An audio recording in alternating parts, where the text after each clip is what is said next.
I mean, what do we ever get out of the United Nations? You ever hear that the United Nations solved a problem? It's become a political hornet's nest. We spend a fortune on it, disproportionate, always disproportionate. The United Nations is not a friend of democracy. It's not a friend to freedom. It's not a friend even to the United States of America, where, as you know, it has its home. Where do you ever see the United Nations? I love the United Nations in New York. They're wonderful. Do they ever settle anything? It's just like a political gang. I have long felt the United Nations is an underperformer. Which brings me to my next point, the utter weakness and incompetence of the United Nations. Welcome back. Greeted, no doubt, with open arms, President Donald Trump attending his first annual meeting of the organization he has ridiculed so many times and so broadly in the past. On his first day at the UN General Assembly meeting today, Trump met with Israeli Prime Minister Netanyahu and French President Macron. He'll deliver his main address tomorrow, but Trump today echoed his prior sentiments in a tone that was noticeably less disdainful. In recent years, the United Nations has not reached its full potential because of bureaucracy and mismanagement.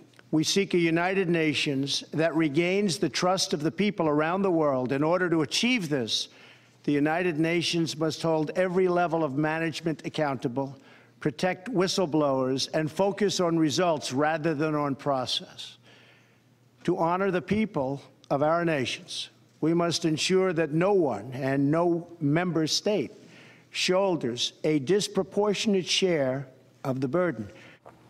President Trump has apparently been preparing for his UN debut. One report by the Associated Press goes into detail about a crash course in national security he received at the urging of Secretary of State Rex Tillerson and Defense Secretary James Mattis. Quote, the officials said the purpose was to answer one of Trump's most persistent questions of his national security aides.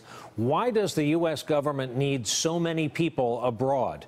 To be successful, Mattis and Tillerson decided they should use talking points and commentary with which they believe Trump would be most familiar.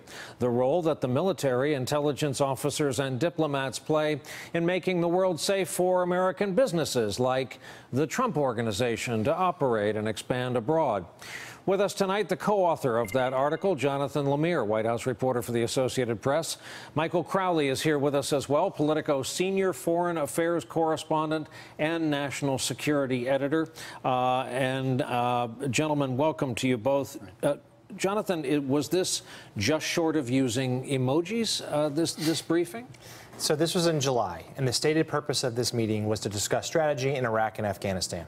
The president and some members of his senior entourage went to the Pentagon in a windowless room nicknamed the Tank. And there, Secretary Mattis, Secretary Tillerson, a few other key aides went through a 90-minute proposal that was described to us, the Associated Press, educating the president in America's role in the world, going through why it was important to project American influence and power globally, to suggest, like, this is why we have embassies here, this is why we have this military base here. The president, of course, let's remember, ran on a campaign of America first. He suggested many times that he wanted to reduce the American footprint across the world, suggesting that it was a waste of American resources, American money, perhaps American lives. And those in the Pentagon suggested there are significant strategic reasons why we have to have all of this, why we have to have so many people. And the president came out of that meeting, he said publicly, it was a very good meeting, that it was very illuminating.